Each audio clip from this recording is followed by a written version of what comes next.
Hi, I'm Gretel, and this is Catch Me If You Can. I'm breaking it down.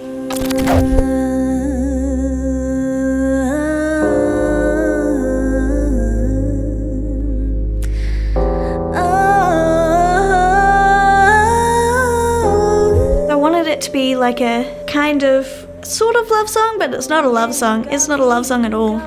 It's a very shallow song the more I think of it. It's just you're wanting to have fun. The wider the eye, the prettier the guy. If his jaw can cut through cheese, and he's good enough for me. Catch Me If You Can started with the bass line. Da da da da da da da da da da da da. Bass is the driving factor of a song.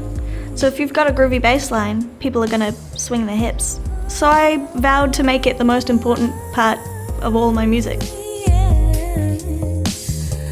I wrote the bass line just to a metronome, and then I put a drum beat in. It was just a standard drum beat.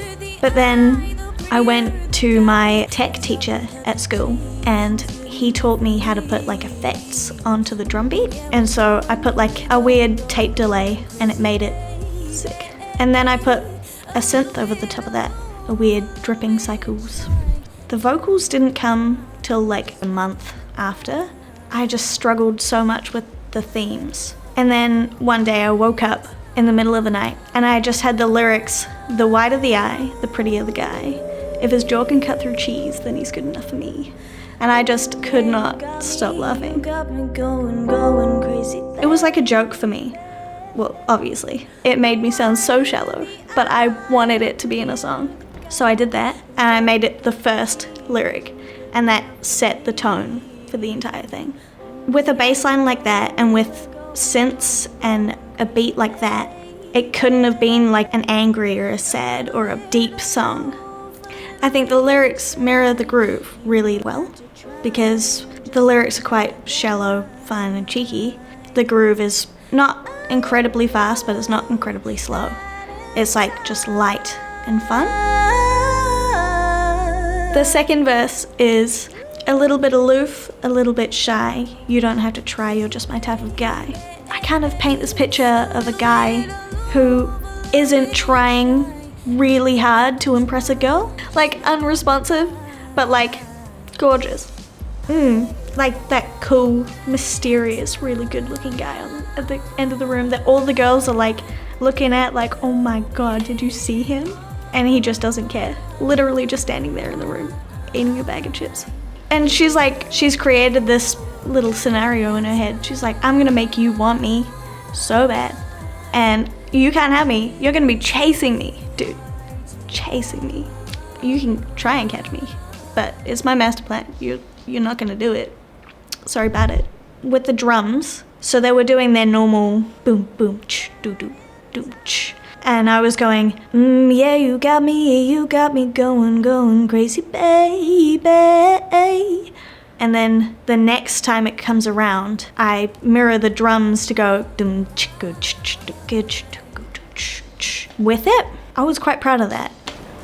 Something spicy put in.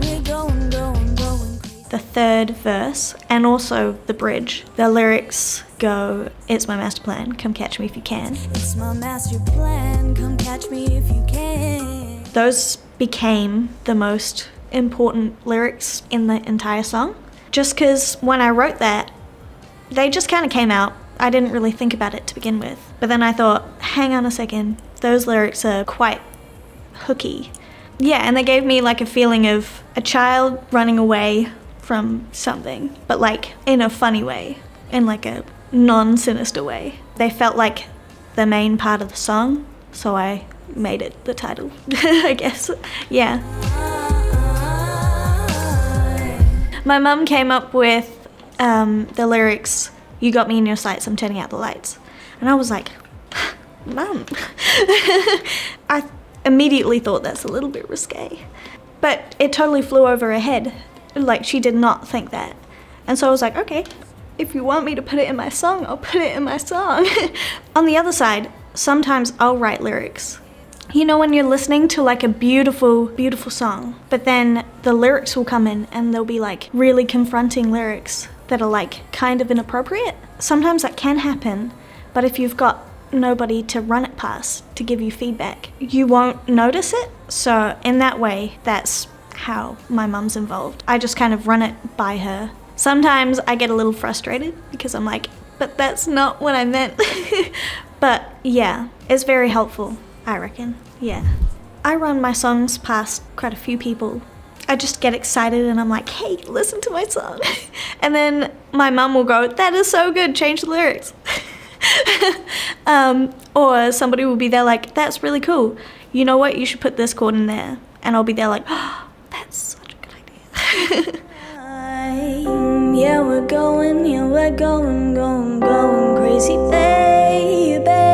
So I went to Ichiku Park for Smoke Free Rock Quest when I became a national finalist. A part of it was they were going to record one of my songs.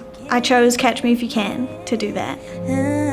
I am a self-producing artist, so that means that I create all my backing tracks. So I record everything onto Logic, which is our recording software. When I went in, we had like half a day in the studio recording the vocals, and that was like 2 months later. Yeah, no, I'd never really been in a proper studio before. I'd only ever recorded in my room, so that was really cool. And having Chris Mack producing it and Scott Seabright engineering, oh man, like how they got me to layer all of my vocals on top of each other to make a fuller sound and stuff. I learnt so much from it. The song didn't really change as much as I thought it would. I thought they were going to give me so much feedback and change my song around a lot. But really they only re-recorded the vocals. They gave heaps of ideas of how to record the vocals.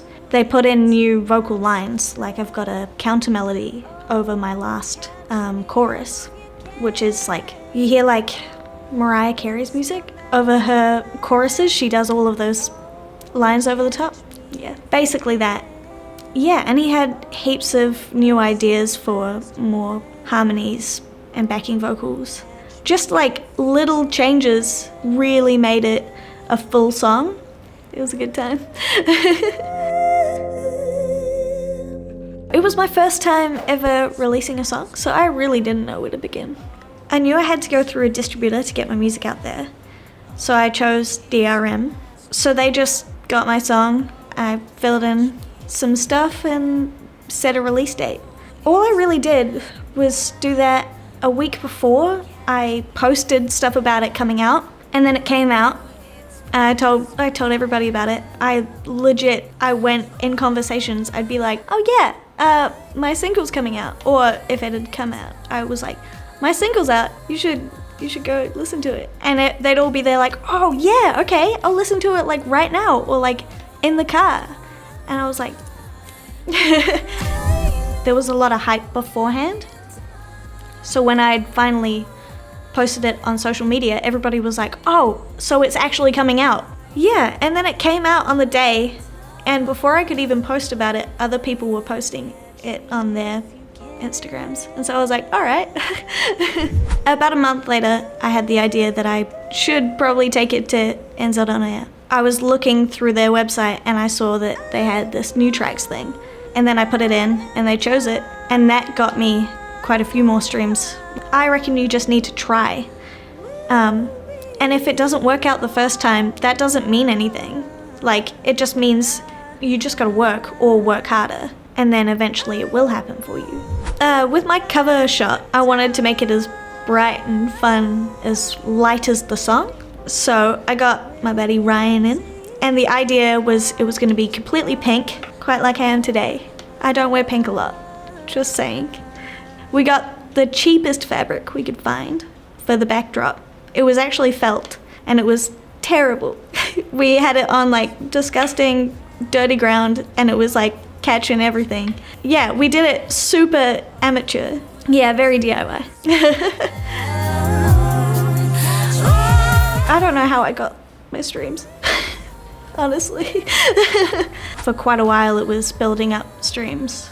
Within a couple of days it got like 5,000. And then not too long later I looked and it was like 20,000. And I was like, what? it was really cool, and I was quite chuffed that people actually cared. We'll see.